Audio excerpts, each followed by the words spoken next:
Então, irmãos, vamos ler a palavra do Senhor, e aí a gente vai procurar fazer isso com bem calma, pedir a Deus para me dar bastante calma, bastante tranquilidade, certo? Não ficar aqui me pisoteando aqui, ou tentando engolir palavras, ou atropelando palavras, porque com aquele desejo, aquela ansiedade de transmitir todo o conselho, toda a palavra. Então nós vamos procurar tomar uma dose calmante aqui do Espírito, tá bom? Para a gente poder assim transmitir a palavra de Deus de uma maneira que talvez seja a mais fácil para a compreensão de alguns. Lucas 21, do 5 ao 38 diz assim: Falavam alguns a respeito do templo, que estava ornado de formosas pedras e dádivas. Então disse Jesus: quanto a estas coisas que vedes, dias virão em que não se deixará pedra sobre pedra que não seja derrubada. Perguntaram-lhe: Mestre, quando serão estas coisas?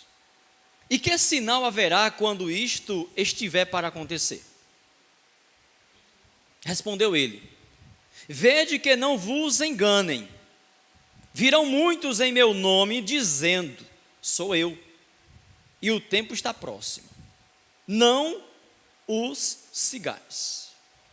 Quando ouvirdes falar de guerras e revoluções, não vos assusteis. É necessário que isto aconteça primeiro, mas o fim não será de imediato. Então lhe diz: levantar-se-á nação contra nação e reino contra reino. E haverá grandes terremotos, fomes e pestilências em vários lugares, e coisas espantosas e grandes sinais do céu. Mas antes de todas estas coisas, lançarão mão de vós e vos perseguirão, entregando-vos às sinagogas e às prisões, e conduzindo-vos à presença de reis e governadores por causa do meu nome. Isto vos acontecerá para testemunho. Mas proponde em vossos corações não premeditar como a vez de responder. Porque eu vos darei boca e sabedoria a que não poderão resistir, nem contradizer todos os que se vos opuserem. Até pelos pais, irmãos, parentes e amigos sereis entregues e matarão alguns de vós. De todos sereis odiados por causa do meu nome, mas não perecerá um único cabelo da vossa cabeça. Na vossa perseverança ganhareis as vossas almas. Quando virdes Jerusalém cercada de exércitos, sabereis que é chegada a sua desolação. Então os que estiverem na Judeia, fujam para os montes. Os que estiverem no meio da cidade, saiam. E os que estiverem nos campos, não entrem nela, na cidade. Pois dias de vingança são estes, para que se cumpram todas as coisas que estão escritas. Mas ai das grávidas e das que criarem naqueles dias, tiverem bebês. Haverá grande aperto na terra e ira sobre este povo. Cairão ao fio da espada e para todas as nações serão levados cativos. Jerusalém será pisada pelos gentios até que os tempos deles se completem. Haverá sinais no sol, na lua e nas estrelas. Na terra as nações ficarão angustiadas e perplexas pelo bramido do mar e das ondas. Homens desmaiarão de terror na expectativa das coisas que em breve virão ao mundo, pois os corpos celestes serão abalados. Então verão vir o Filho do Homem vindo numa nuvem com poder e grande glória. Quando essas coisas começarem a acontecer, olhai para cima e levantai as vossas cabeças, porque a vossa redenção está próxima. Jesus lhes disse esta parábola: olhai para a figueira e para todas as árvores. Quando vedes que as suas folhas começam a brotar, sabeis por vós mesmos que o verão está próximo. Assim também, quando virdes estas coisas acontecerem, sabei que o reino de Deus está perto. Em verdade vos digo, que não passará esta geração sem que tudo isto aconteça. Passará o céu e a terra, mas as minhas palavras não hão de passar. Acautelai-vos, pois, acautelai-vos por vós mesmos, para que não aconteça que os vossos corações se sobrecarreguem de glutonaria, de embriaguez e dos cuidados da vida, e aquele dia vos pegue de surpresa como uma armadilha. Pois cairá sobre todos os que habitam na face de toda a terra.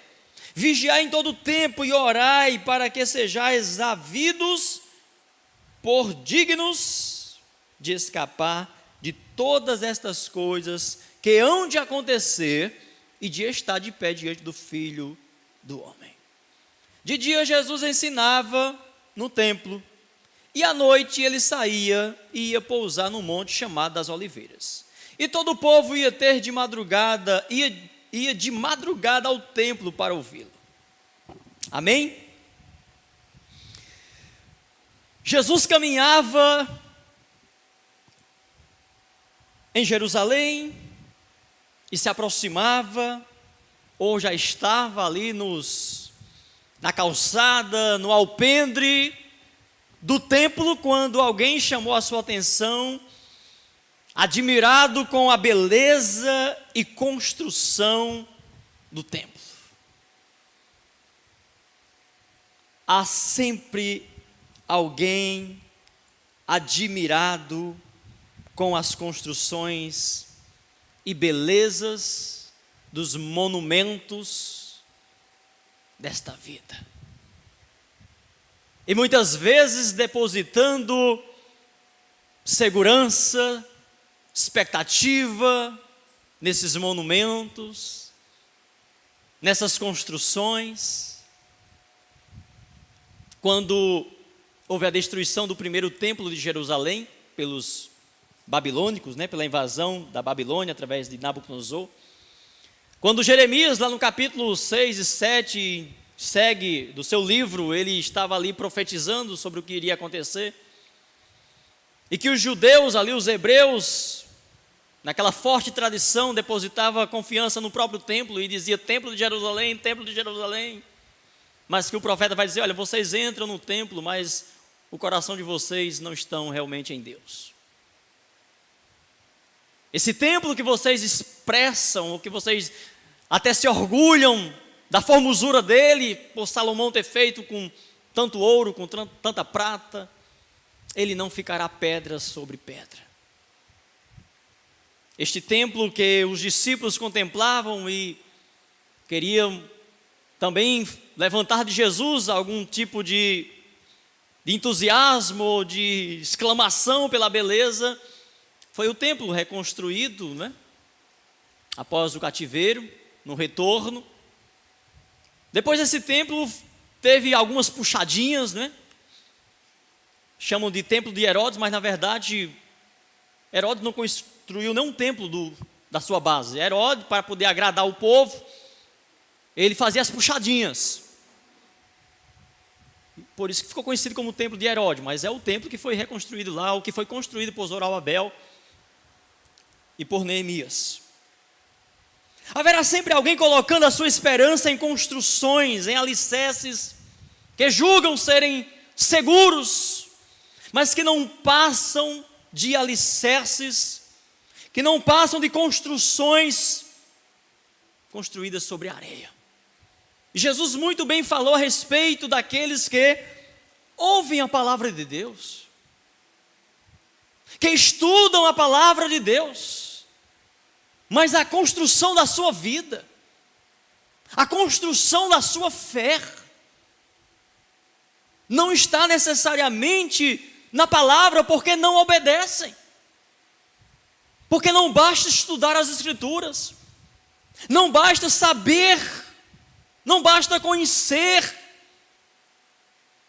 Eu tenho que amar e eu tenho que ser despertado por ela, eu tenho que estar seguro nela, eu tenho que estar alicerçado nela, e eu não posso lutar contra as Escrituras, porque é o mesmo que tirar os alicerces da minha vida, é o mesmo que tirar os alicerces da minha construção. Porque se eu depositar o meu pensamento positivo, como é o que nós presenciamos, não vai dar certo, mas se esse vai dar certo não estiver alicerçado sobre esse alicerce, sobre essa base forte, vai dar certo apenas temporariamente, porque o que adianta o homem ter uma mega construção, do que adianta o homem enxergar no seu olhar físico as coisas dando certo, os que estão por trás dos movimentos contemplando as coisas dando certo, mas quando passa por esse tempo, a coisa não deu certo.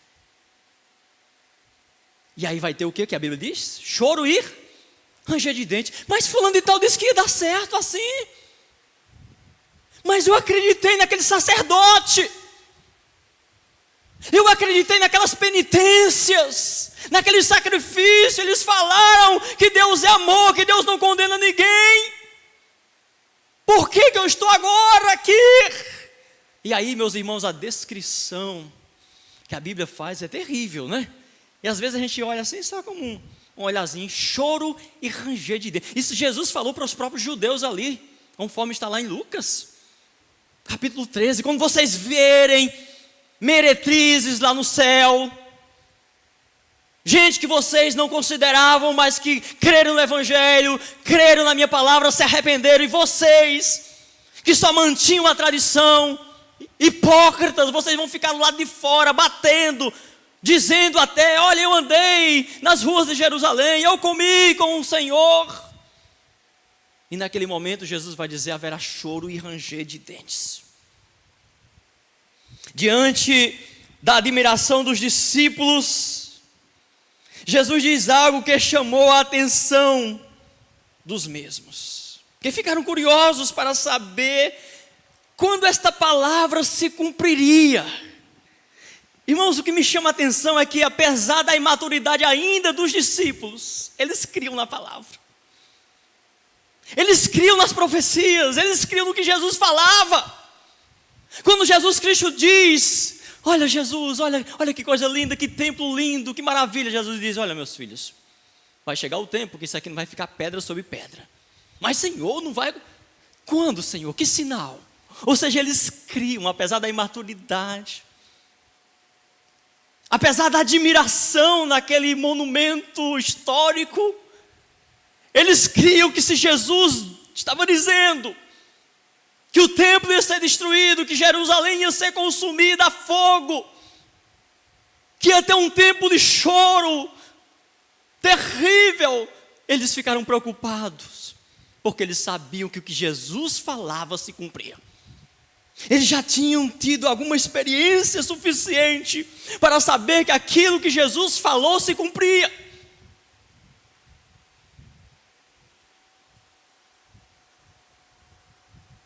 Jesus fala, não ficará pedra sobre pedra. Tudo que os vossos olhos contemplam com admiração, ruirá em breve. Então os discípulos perguntam, qual seria o sinal perto deste acontecimento? Os discípulos também, vindo ali, né, eram judeus, eram hebreus que acreditavam nas profecias. Eles estavam diante de um cumprimento glorioso, que era o Messias, prometido lá pelos profetas do Antigo Testamento, prometido por Deus e registrado nos profetas, na fala dos profetas, e estava ali diante dele. Então eles sabiam que tudo que esse Messias falasse, que era o próprio Deus, iria se cumprir, mas eles sabiam que Deus é gracioso, que Deus é misericordioso, que Deus não permitiu as invasões dos povos pagãos a Israel, a Jerusalém em outra época, sem antes avisar o que estava acontecendo. Deus não é covarde. Por isso que Ele é o Deus de amor, de misericórdia, porque Ele dá sinal. Ele mostra as razões, Ele não bate num filho, simplesmente bate sem dizer o porquê de estar dando aquela disciplina. E os apóstolos, os discípulos sabiam disso, porque quantas vezes, não é? Jerusalém, Israel não foi advertido, se arrependam, olha o profeta Jeremias, os profetas ali anunciavam. E aí os discípulos, eles conheciam, eles eram judeus, hebreus legítimos. Ali naquele primeiro momento, aqueles discípulos foram formados somente, né, aquelas ovelhas perdidas da casa de Israel, como o próprio Jesus diz. Então Jesus não diz nem a hora, nem um dia, mas não deixam eles sem resposta. Ele dá sempre um sinal, e veremos um pouco mais à frente, Jesus mostrando esse sinal, em que aqueles que estivessem atentos a este sinal, a esta profecia, poderia salvar as suas vidas. Jesus não dá sinal, meus irmãos, para condenar vidas. Jesus não revela, Deus não manda sinais para condenar vidas, mas para salvar vidas. Então o castigo de Deus, a repreensão de Deus, os sinais de Deus é a expressão da sua misericórdia, da sua graça, mas os homens só querem fazer a leitura segundo o seu bel prazer.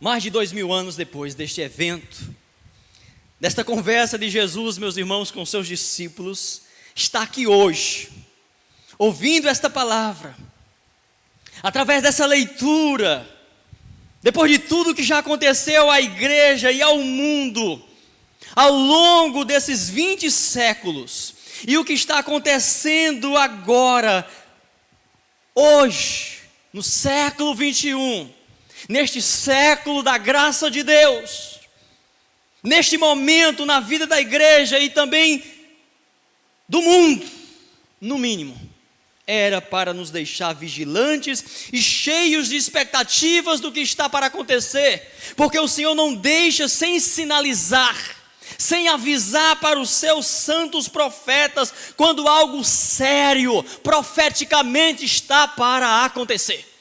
Está na palavra, Amós capítulo 3, versículo 7.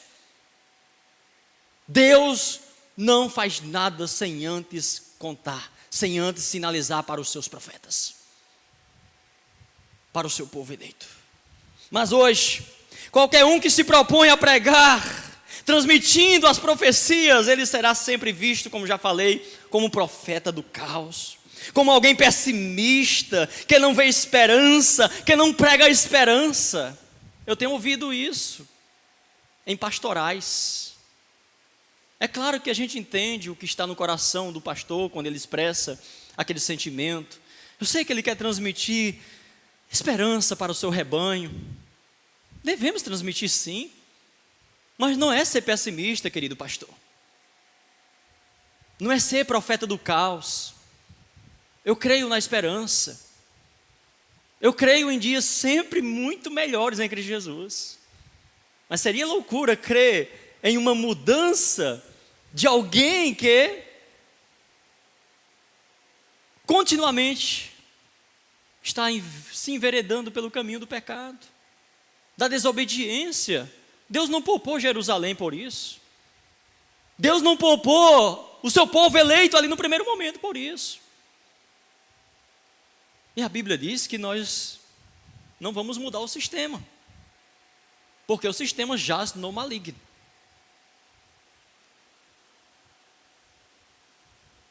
Agora, quer ser bem aceito? Quer ser visto como um profeta da esperança, da prosperidade, como um homem que ama, que tem misericórdia, que não é pessimista, que é visionário? Então diga que vai dar certo, mesmo você sabendo que não vai. Porque você sabe muito bem o que é que está no coração do homem que não tem Cristo, qual o sentido do vai dar certo. Você sabe muito bem, nós contemplamos cada dia, e a gente fica triste, né, com aqueles que, hoje mesmo, abarrotam as festas a estarem aí. Isso a gente concorda plenamente, não é? Isso a gente não discorda. Que realmente a polícia, poder público, vai lá naquelas casas de show, onde está aqueles monte de jovens, desrespeitando realmente a vida, sem máscara, pulando, bebendo, enquanto milhares de pessoas estão morrendo. Isso sim, deveria a mídia bater forte, deveria realmente ser coibido. Eu orei muito a Deus, irmãos, e vai ter ponto aqui que eu fiz questão de colocar: Deus, coloca um zip na minha boca.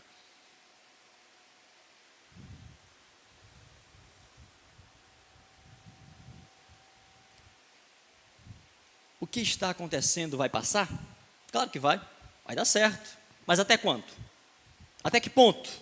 Os profetas do Senhor, conhecido como profeta do caos, pregava a esperança e a salvação? Claro que sim. Para quem? Para os que se arrependiam,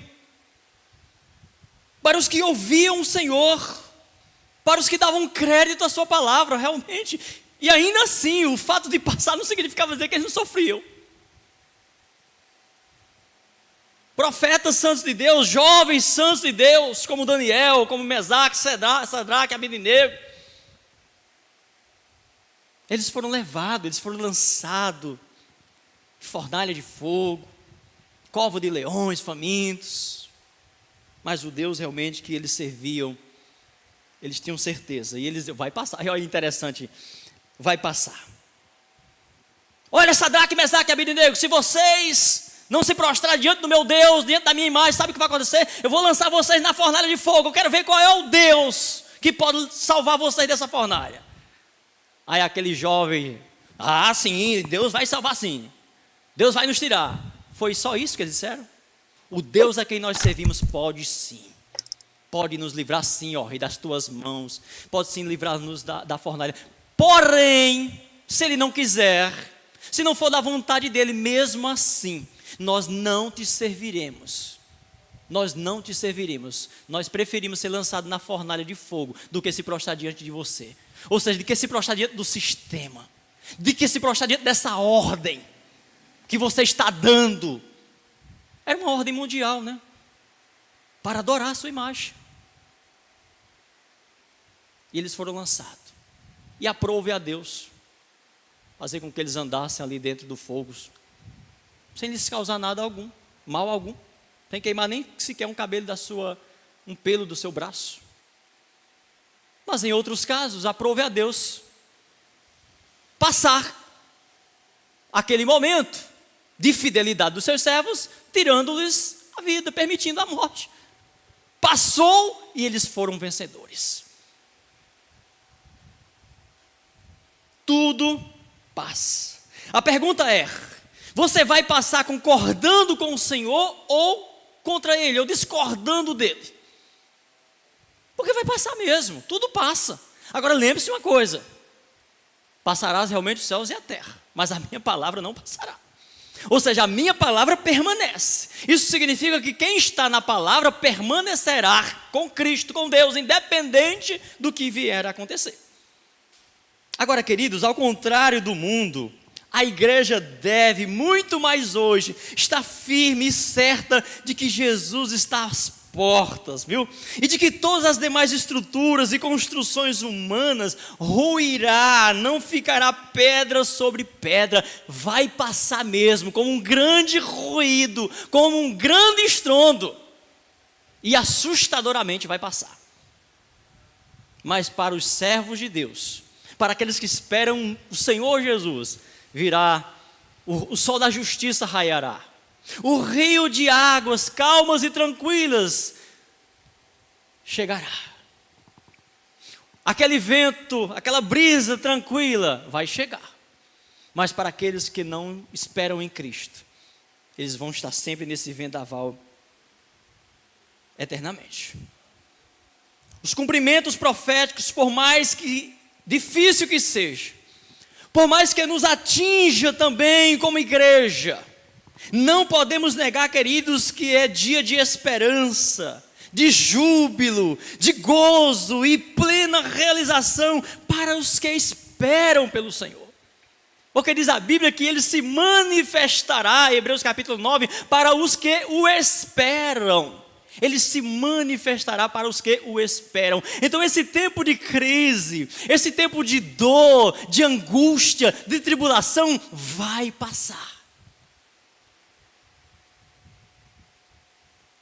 O vendaval lá no barco em alto mar passou. Por que passou? Não deixou de vir, mesmo Deus estando dentro, mas passou, porque quem estava lá era mais poderoso, tinha um domínio dos acontecimentos da natureza. A natureza, meus irmãos, está em fúria e vai se enfurecer cada vez mais. Ela já se enfureceu muitas vezes na história. Mas quem tem o domínio da natureza? Quem tem o controle sobre ela?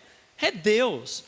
Então não temos por que temer se realmente nós estamos em Cristo, se nós esperamos realmente em Deus. Mas, queridos, esse dia de esperança, esse dia de gozo, de júbilo, para nós que estamos no meio da tribulação, da guerra, da aflição e que vai passar, será também de pranto, de terrores, de angústia e desespero para os que não olham, para os que não vigiam, para os que não estão atentos e à espera dos cumprimentos proféticos. Ou seja, aqueles que estão ligados aos cumprimentos proféticos, eles estão seguros, eles estão atentos aos sinais. Vai passar para eles com segurança, com confiança. Mas para aqueles que não estão, não será assim. Para uns se cumpre para a vida e para outros para a morte, mas vai passar de qualquer forma. É como disse o apóstolo Paulo na sua segunda carta aos Coríntios, capítulo 2, versículo 14 ao 16. E graças a Deus que sempre nos faz triunfar em Cristo. Graças a Deus, presta atenção, que sempre nos faz triunfar, passar por tribulações, por lutas, por perseguições, por angústias, em Cristo. E por meio de nós, olha só, e por meio de nós, em todo lugar, a fragrância do seu conhecimento. Porque para Deus somos o bom perfume de Cristo, nos que se salvam e nos que se perdem. Então eu não posso negar todo o conselho de Deus. Eu não posso ocultar as profecias, a palavra de Deus, só porque estamos vivendo no momento em que o que o povo precisa é de consolo, é de uma palavra de esperança. Mas se essa palavra de consolo e de esperança, ela oculta a palavra, é uma cura superficial, é um atenuante, é um paliativo.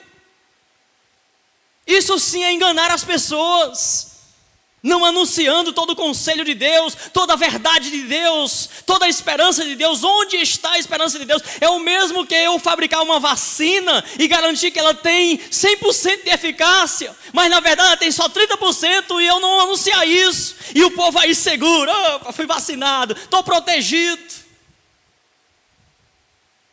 E nós sabemos, meus irmãos, que pelo menos até o presente momento, as vacinas que nós temos não dão essa total segurança. Não dão esse 100% de tranquilidade, de liberdade. Então agora nós estamos livres. E aí isso pode realmente causar... Aí sim poderá vir um caos. É quando exatamente o povo vai estar... Paz, alegria, né? A Bíblia diz, quando todo mundo estiver falando, estamos na paz, estamos na segurança, a Organização Mundial da Saúde agora imunizou todo mundo, está todo mundo em paz, feliz, vamos se divertir, vamos produzir, vamos bombar aí, paz e segurança para todo mundo. Irmãos, eu não sou mais crente do que ninguém, longe de mim. Ô Jesus, a mão já levantou, Senhor? Estou na introdução ainda. É porque assim, a gente coloca 2, 3, 4 introduções aí, por isso que acontece isso, né? Mas eu vou cumprir a palavra, não tem problema não.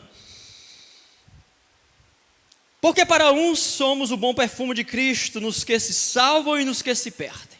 Para este, certamente, cheiro de morte para a morte, mas para aquele cheiro de vida para a vida.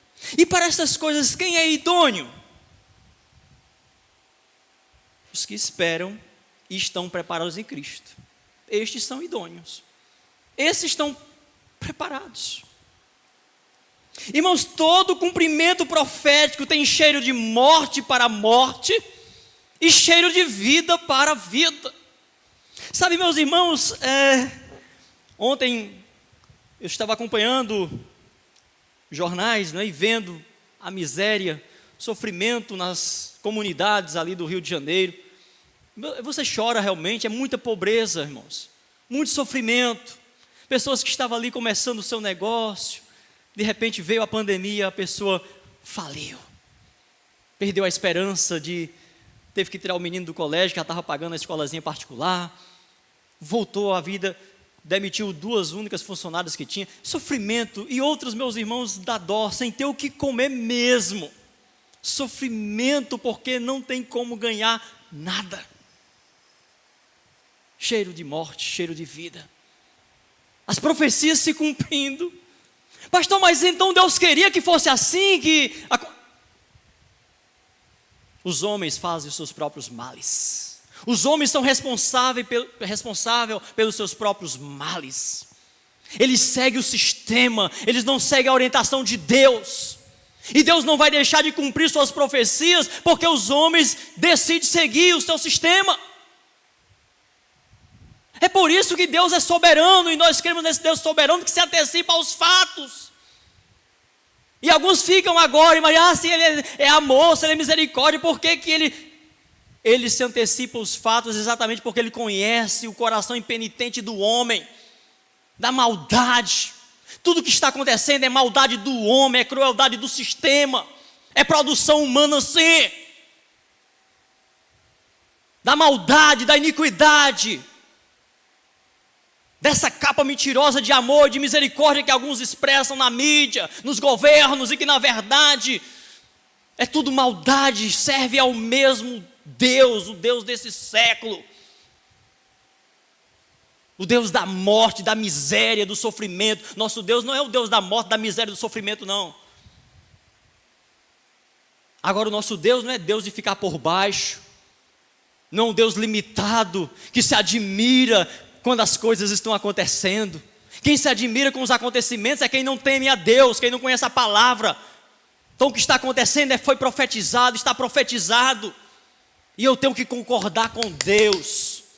Por mais que alguém me julgue como alguém frio, como alguém indiferente ao sofrimento, Deus sabe que não é verdade, porque Deus não é indiferente ao sofrimento que está acontecendo. No entanto, é Ele que está no comando. E como que eu posso agora, humano, pecador, querer expressar mais amor, mais justiça, mais misericórdia do que Deus? Porque quando eu me oponho a essas verdades, eu estou querendo mostrar o seguinte: olha, não, eu tenho que amar, eu tenho que ter misericórdia. Sim, tem que ter misericórdia, mas você não pode ter misericórdia passando sobre os princípios de Deus, sobre a soberania de Deus, dizendo como as coisas têm que ser, como deveria ser. Se eu tivesse poder, eu acabaria logo com isso, com essa doença, com aquilo. Eu fazia uma vacina 100% eficaz se eu fosse Deus. Você está dizendo o quê? Que Deus não pode, que Deus é ruim, que Deus não tem misericórdia?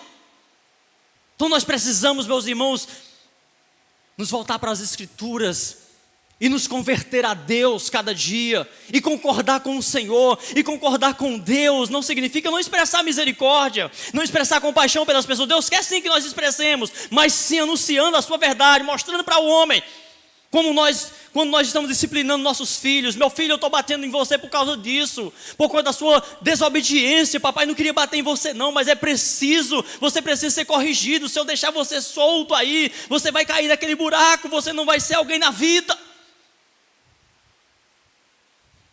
Todo cumprimento profético, meus irmãos, tem cheiro de morte para a morte, cheiro de vida para a vida. E eu tenho certeza que muitas vidas estão sendo geradas nesse tempo, ainda que muitas mortes. E quem pode mudar o curso das profecias, irmãos? Quem pode mudar o curso das profecias? Está em Salmo 62, versículo 11 e 12. Uma vez Deus falou, 2 vezes eu ouvi, que o poder pertence a Deus. contigo também, Senhor, está a fidelidade. É certo que retribuirás a cada um conforme o seu procedimento. Uma vez falou Deus, 2 vezes ele repetiu: o poder a mim pertence, e eu retribuirei a cada um segundo o seu procedimento.